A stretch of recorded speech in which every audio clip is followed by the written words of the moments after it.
Quando falamos de escravidão no Brasil, é comum pensarmos em vítimas e algozes bem definidos, mas a história real é feita de zonas cinzentas, de trajetórias que desafiam os rótulos. Vamos conhecer a vida de José Francisco dos Santos, o Zé Alfaiate. Um homem negro, nascido escravizado, que conquistou a liberdade com suas próprias mãos, e mais tarde, se tornou um dos maiores traficantes de escravizados do século XIX. Uma história complexa, desconfortável, e por isso mesmo, essencial.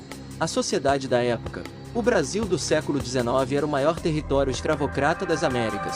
Mesmo após a independência, a escravidão seguiu como o pilar da economia. A liberdade, para os poucos negros que a conquistavam, não significava igualdade. Pelo contrário, os ex-escravizados enfrentavam miséria, racismo e exclusão. No entanto, alguns poucos, por talento, sorte ou alianças estratégicas, conseguiam subir socialmente. Era raro, mas possível. Profissões como a de alfaiate, barbeiro, sapateiro ou carregador de café permitiam algum acúmulo de capital. E em cidades como Salvador, Rio de Janeiro e Recife, havia espaços onde negros livres conseguiam circular, porém, sempre sob vigilância, pré-margem. Era um jogo perigoso, onde a ascensão vinha, muitas vezes, com pactos morais questionáveis. Quem foi Zé Alfaiate? Nasceu escravizado, cresceu sob o peso da senzala, conhecendo cedo o silêncio, a obediência forçada e o valor de cada centavo. Mas aprendeu a costurar. A alfaiataria era mais que ofício, era estratégia de sobrevivência. Sua habilidade com cortes, medidas e acabamentos refinados lhe abriu portas. E foi assim que conquistou sua alforria, não como presente, mas como produto da excelência técnica. Um feito raro para um negro em pleno século XIX. E teve ascensão. Mas Zé não queria apenas liberdade, queria prestígio, riqueza, espaço no mundo dos brancos. E foi aí que sua trajetória deu uma guinada. Casou-se com a filha de Francisco Félix de Souza, figura central no tráfico de escravizados entre a África e o Brasil. Essa aliança mudou tudo. Deixou de costurar ternos para senhores, e passou a se tornar um deles. Entrou de cabeça no comércio de escravizados, utilizando a rede de contatos do sogro para operar negócios entre o Rio, a Bahia e além. Poucas décadas, acumulou poder, influência e respeito nas elites.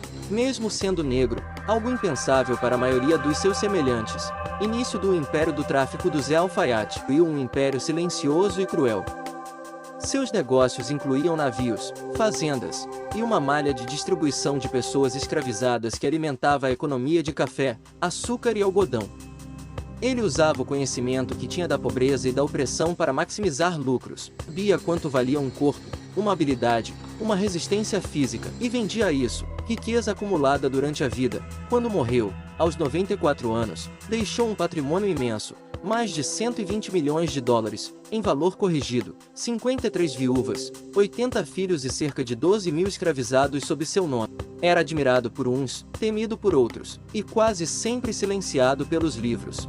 Um negro ex-escravizado que se tornou símbolo do próprio sistema que um dia o aprisionou. Contraditório? Sem dúvida. Mas real. Contradições e polêmicas relacionadas ao Zé Alfaiate, e Alfaiate é uma ferida aberta na memória nacional. Como um homem que nasceu sob chicote pôde replicar o mesmo sistema contra outros? Para alguns, ele foi apenas um produto do meio. Para outros, um traidor de seu povo. A verdade é que sua história nos obriga a repensar as ideias de vítima e algoz. Nos obriga a enxergar a escravidão não como algo simples, mas como um mecanismo que contaminava tudo, a moral, os afetos, as escolhas. Por que essa história é tão pouco contada? Porque ela confronta a narrativa fácil, maniqueísta. Porque revela que até mesmo a liberdade, quando moldada por uma estrutura opressora, pode gerar novas formas de opressão. E porque mostra que o racismo não se desfaz com alforrias, ele se reinventa.